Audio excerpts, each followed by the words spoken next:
Sari Mitnick, and this is Seamwork Radio, where we tell stories about the surprising ways that sewing impacts our lives.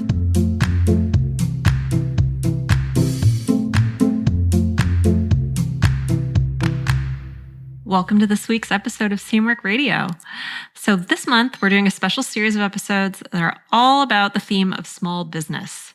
And today, we're talking to Arleen Hillier, and she's the Director of Operations for Birch Fabrics. If you're not familiar already, Birch Fabrics is a company that was created to provide sewists and quilters with environmentally sustainable cotton fabrics. They source 100% organic cotton fabrics, and they use low-impact dyes to create really beautiful fabrics that you can use in almost any project, whether it's a quilt, a bag, or a garment. And in this episode, you're going to learn how Birch got started, what it means when a fabric is labeled organic, why you should consider organic cottons, and how they design and produce their fabrics at Birch. As the Director of Operations, Arleen is immersed in so many aspects of this business, and she's going to give you a lot to think about when it comes to purchasing organic cotton fabrics in the future. So let's get started. Hi, Arleen. I'm so happy to have you with us today. Thanks so much for having me, Sarah. I appreciate it. Yeah. So why don't you introduce yourself and tell us a bit about Birch Fabrics? So I've been working for Birch since just about the beginning. I guess my fancy title would be I'm the Director of Operations. However, the title I prefer to use is Wearer of Many Hats because I feel like that's more accurate. You know, Birch kind of got started back around, I think 2010 was when we, launched our first collection. Maybe 2009, and there wasn't a lot of organic in the market. And at the time, Cynthia had, two really young boys, and she was really interested in sewing her own clothing for them. And, that kind of put a lot of things into perspective that maybe she wasn't as focused on before. She actually worked a lot with Kim Kite, at the beginning days. They were kind of buds, and they were both interested in doing fabric. And so she, started working, contacting mills, finding the route to do organic, because that was the whole reason. And it's been a great journey. Yeah. So how many people work at Birch now? For our whole side of the business, I think we're about 5 people. And we do have one outside graphic designer who, Cynthia's ex-husband, but he's still I won't get into it, but anyways, he's still he's more of an offsite help. He does all of the Charlie Harper collections. When we work with that artwork, he does all of that. And then we have, 2 gals in the office that process all of our wholesale orders and kind of keep the ship floating as far as that goes. And then myself and Cynthia, who we do more of the design stuff, the marketing, the planning. And then we have one sole warehouse worker, Tyson. He receives all the fabric. He packs all the orders. I don't know how he does it mostly all by himself because it's a lot of work, but somehow he makes it happen. And that's pretty much it. We have Carola that comes in, and she'll sew some samples for us. And that's pretty much it as far as the team behind bringing you Birch Fabrics. Well, you guys have been at it for quite a while. So what is it that drew Cynthia to wanting to start an organic fabric company in particular? Was there a particular mission or something she had in mind? Yeah, she just, noticed when she was trying, because at the time she had started a little, a retail store, and she, just opened shop in our little town of Paso Robles, and we're still there. We still have a cute little shop and that we run out of. That's a whole different little staff running that store. And when she was buying for the store, she noticed there wasn't a lot of organic options. And so that was really why she was committed to trying to bring something to the marketplace that has that eco importance that she had. Mm-hmm. So I wanted to get a little bit into organic fabric and what it means and what it's all about. So what does it mean when a fabric is labeled organic? So I get that look a lot, organic fabric, really. And, and I get it. It sounds crazy, but you have to remember that cotton's grown from the earth, and there's a lot of hands that touch it in the process before you get to bring it home and make a beautiful garment or quilt. So when you have an organic fabric, you're looking at the way, obviously, the cotton is grown responsibly. They look at transportation, how you're moving the fabric, what you're packaging it in, what dyes you're using to print on it or, color it, who's working at the mills. They want to know that people have fair wages, safe working conditions. All those things are taken care of, things are clean. And with all those things considered, we get a lot of our stuff are certified organic. So to get that certification, all those criteria have to be met to get that kind of stamp of approval. And it's something that we're committed to because cotton is one of the biggest crops worldwide. It takes a lot. So it should be looked at as as heavy as it is. Yeah, it has a really big impact. Very big impact. So who goes through the certification process? Is that done at the mills? It's done at the mills, yeah. So we work with a lot of times with kind of more like kind of agents that kind of work directly with the mills, or sometimes they have their own mill and they kind of work with the organic certifying entities. Mm-hmm. All right. So tell me a little bit about the impact that cotton has. So non-organic cotton, what kind of impact does that have if you're buying non-organic? Right. If you're buying non-organic, so you have to think that, you can use a lot of chemicals are used in raising the crops of cottons as far as, pesticides and such. You don't know the conditions of the mill workers. There's a lot of sketchy situations out there that we don't know. It's out of sight, out of mind. And a lot of people don't really think about. I went to my local store. I got this t-shirt for like $3. Oh my goodness. And it's like, well, where did that t-shirt come from? You know what I mean? I have this conversation with people a lot. And, so it's really great to kind of see like somebody kind of like really look back and then realize being like, oh, you think, oh, it's cotton. It grows from the earth. No big deal. There's no impact. But really, it's huge. It's affecting people's lives, in these countries. Like a lot of cotton, like India is leading country for organic cotton. That's where they produce the most amount. And you have to think that for the non-organic, the farm, I don't know.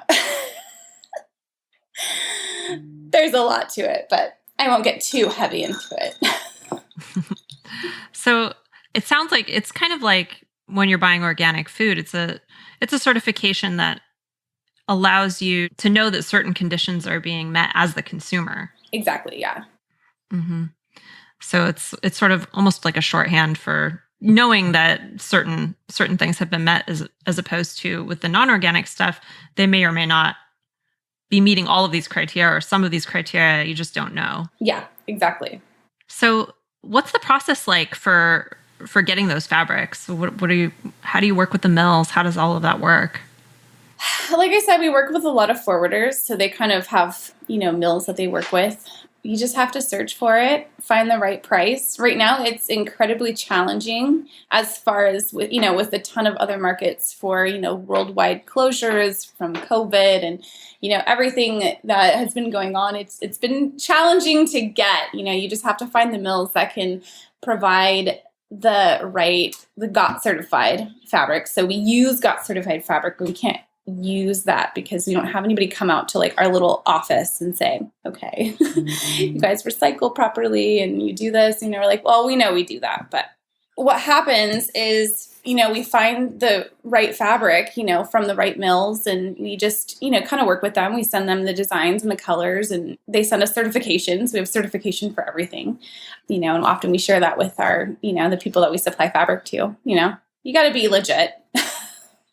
So you mentioned GOTS certification. Can you explain what that is to people? So GOTS is the leading certifier for organic textiles, global organic textile standard. And they're the ones that, come through and they approve everything. And so we don't use GOTS, don't have it on our website just because we haven't had them come out to our to our warehouse, but we do use all GOTS certified fabric as it comes from the mill, and it's not altered anyway when it comes to our warehouse. So that's interesting. So you can't use the GOTS label because you yourself haven't been certified, even though the products that you're selling have been certified. Yes. Yeah. So we get it and we house it in our warehouse and then we send it out, but we just haven't had anybody come out and, do the whole shebang. Mm-hmm. Yeah. I imagine that that's quite a process. It is a process, and it's really expensive. Really expensive. So we're like, we'll use that money to make more fabric. So if somebody as a home sewer wants to limit their environmental impact, do you have any other advice for them? So organic fabric is a great place to start, but do you have other advice for them? Things that make me really, really excited about lowering your impact are things like you can take your scraps and you can compost them. You can compost your fabric scraps. You can also send them off to be recycled. I know that companies like H&M, you can bring them all of your fabric scraps. They'll take them and they'll recycle them. I don't know if they're doing them now, but they used to. They used to do it like pre-COVID days. But I think now, I haven't tried in a while, but I really love that. And recycling fabric is something that I definitely want to learn more about. Just because, we've all made stuff, had a ton of scraps, and like, well, what do we do with it? And taking care of that responsibly is a great way to limit your impact for sure. I guess sew things that you truly love versus sewing for just the sake of making an Instagram post, I don't know. I feel like sometimes that happens, but... Yeah, I think just in terms of purchasing, like we all fall in love with fabrics and buy more than we need sometimes. We're all guilty. And then if you work in the industry, you end up with like this huge stash where you're like, it might eat me, but we'll sew through it eventually. I'm curious about what you said about composting it, because I haven't really tried that. Does that depend on the fabric, how quickly it breaks down? It does. So obviously if it's something that's synthetic, it's not going to break down as quickly, and you have to shred it up quite a bit, which I haven't really tried it. It's like on my to-do list. I just keep hoarding little scraps of linen and cotton, and because that's mostly I don't really use bamboo. Anyways, anything natural, you can just kind of shred it up and kind of compost it. And with the rest of your stuff, it breaks down and becomes, something that you can use to feed your plants. That's really interesting. I'd be interested in trying that, because I use a lot of natural fabrics and a lot of even undyed fabrics, which seem like they'd be great candidates for composting. Oh, yeah, definitely. Cool. Well, do you have any other advice? I think that's great. I think I'm really interested in the recycling part of it too. I'm trying to learn more about that, but it's tricky. There's a lot of conflicting information. Really? I don't know. I haven't tried it personally, but it's just something that, is on where I'm on the same boat, where I really want to get more on that wagon and understand it. So once I do it, I'll let you know how it goes. Yeah. I've read, for example, that you can donate fabric to Goodwill and they'll recycle it if they can't sell it. But then I've also read other things that have said that most of that fabric just ends up in a landfill anyway. So there's not a lot of transparency, I think, in things like that. That's tricky. Yeah. They're not certified. Yeah. So it's hard to know. There's just not, at least where we are in Portland, I haven't come up with a solution quite yet, but we're working on it. We're trying to do that. Yeah. And I would love to learn how to actually take fabric scraps and turn it into new fabric. I know there's companies that do that, but that's something that really makes me excited and something I want to learn about. Future goals. Yeah. I think there's probably going to be a lot of new technologies coming on board that'll help with some of these impacts. I hope. Yes. I hope so too. So I want to talk a little bit about the design process. You mentioned that you and Cynthia do a lot of work on the design side. So I'd love to hear about that a little bit. So how would you describe the aesthetic of Birch Fabrics? Well, we try to be different. We try to bring something different, and we don't want to compete with the other stuff that's out there, because we're just such a small company, and we just want to bring stuff to the table that we truly love and that inspires us. I would say that our aesthetic it used to be more whimsical, more children's, but it's kind of grown up over the years, as have we.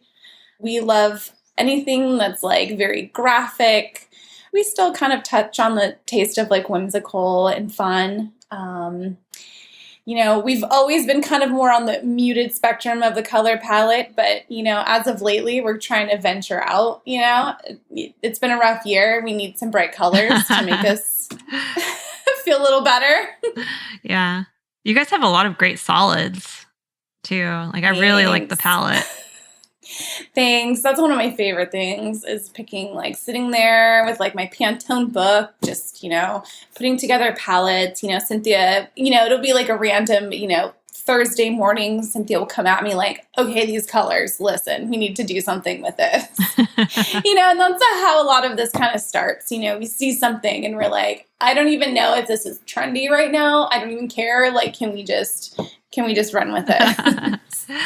So tell me more about the design process. What is that like? Well, when we're working with designers or, with existing artwork, like we do a lot with Charlie Harper, who is, a renowned artist from the past up until, the early 2000s. And he has a massive body of work, and we've been so fortunate to be able to kind of filter through that and, work with the estate and be able to pull collections together for that, and I feel like that's kind of grown over the years. When we kind of were first starting out, we didn't really understand, how a quilting collection had to kind of come together with lights and darks and different scales and we kind of just were like, oh, these look great, and we love these prints. Like, do they even have to match?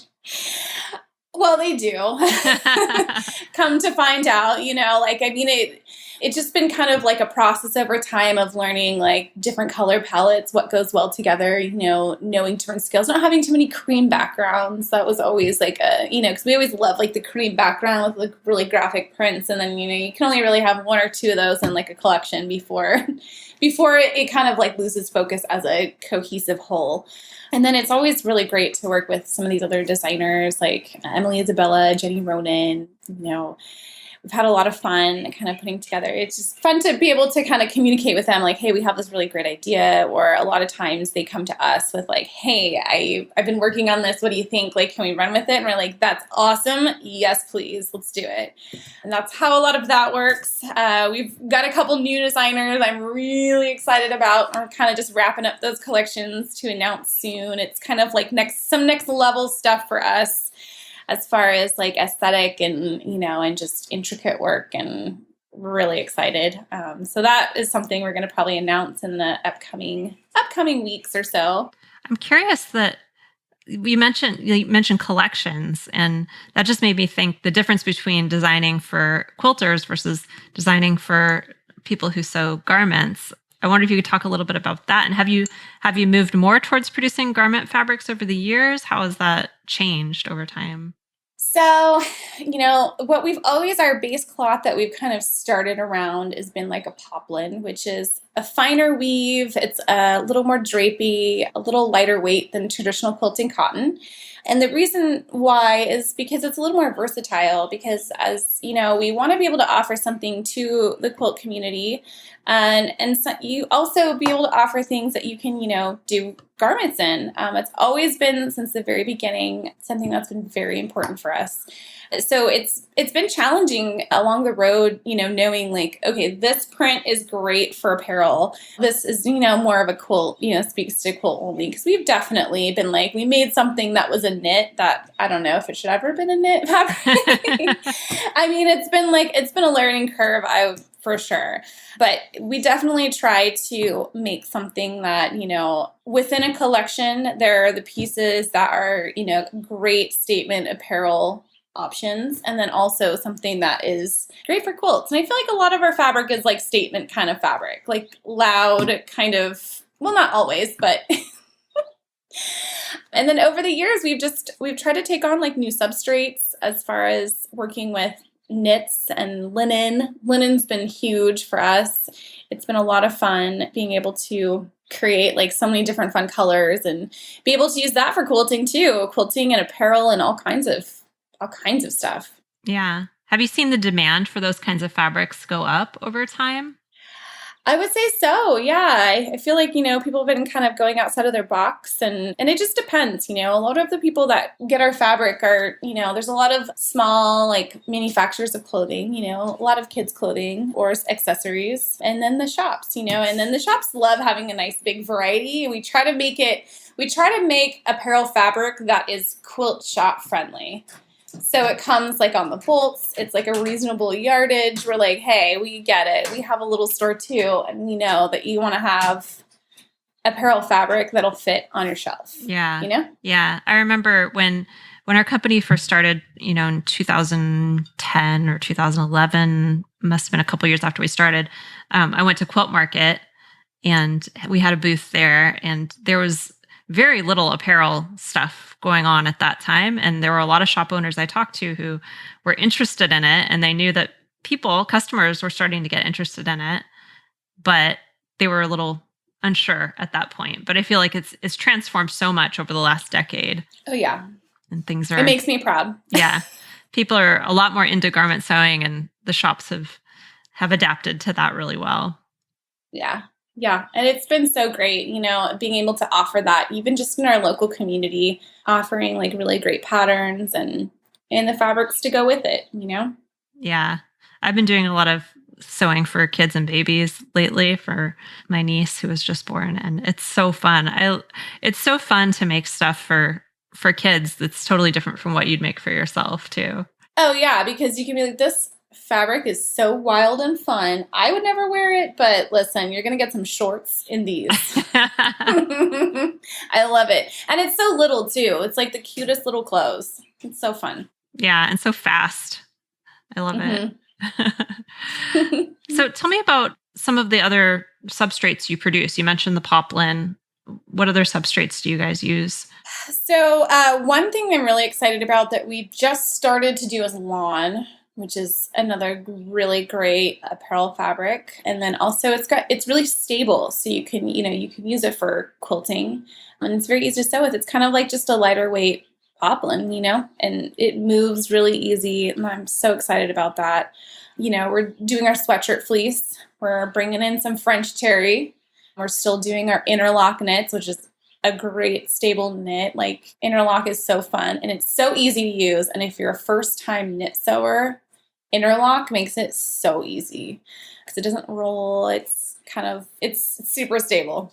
Being able to do like Sherpa's challenging. We're still trying, in the last couple years, we've had to do a lot of mill changes and shifts to find the right mills that will do the certified organic, but still not make it so overpriced that no one's going to want to. It has to still, work in the market. That's always the challenge. Yeah, I can imagine. I think people are starting to value things like organic fabrics more, though, and will, vote with their dollars, hopefully. Yeah, that's always the goal. Yeah. Buy less, but buy better. Yes. Quality over quantity. Yeah. Well, that was awesome. I loved hearing about all of the stuff you guys are doing and all the fabrics you're producing. Where can people learn more about Birch and shop for your fabrics? We're pretty good on the social media. I mean, because I do a lot of it, a lot of the posting, and it's like one of the last things. I'm like, oh, when did I post Instagram today? No, whatever, tomorrow's fine. But you can still get a lot of our information on our Instagram. It's just Birch Fabrics. We do a newsletter, so we have a great stockist page that can tell you worldwide where to buy our fabric. Online retailers, brick and mortar stores. We've got it all out there for you at our website, just birchfabrics.com. Yeah, I mean, it's pretty cut and dry. Cool. Well, we'll put a link to all those in the show notes. Thank you so much. Well, it was great talking to you, Arleen. Great talking to you too, Sarah. Thank you. I want to thank Arleen for joining us today and telling us a bit about organic cotton and how it works at Birch.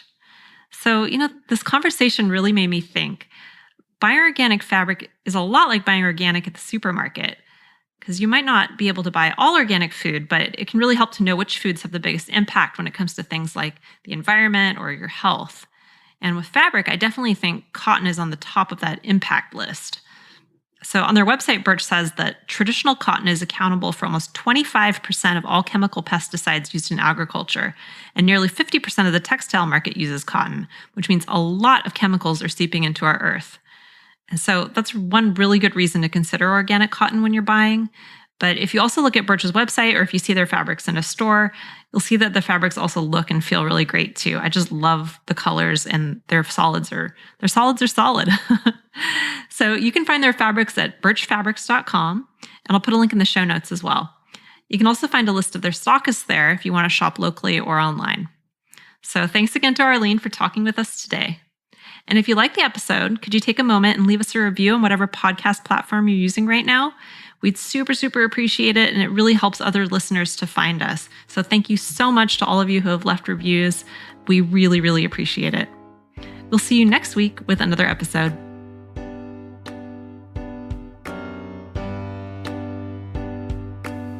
Seamwork Radio is brought to you by the Seamwork community, and you can find us at seamwork.com. If you have a story to share, send us an email at podcast@seamwork.com. We'd especially love to hear stories from those whose experiences often get left out of the conversation, whether because of race, gender identity, sexual orientation, disability, age, or any other reason. Again, that's podcast@seamwork.com. You can find us on Instagram at Seamwork and Seamwork Video on YouTube. We'd love to invite you to join us at seamwork.com. We have an amazing community there, as well as new sewing patterns and classes each month for members. Podcast listeners can get 50% off our unlimited membership, which gets you unlimited downloads from our library of over 150 wardrobe-building sewing patterns. Just visit seamwork.com/go/podcast50. You can also find that link in the show notes. And if you like this podcast, please consider giving us a 5-star review on Apple Podcasts or the podcast app of your choice. It really helps other people to find the show so they can hear these stories too. Thanks for joining us, and we'll be back with you soon. I'm Sari Mitnick, and this is Seamwork Radio.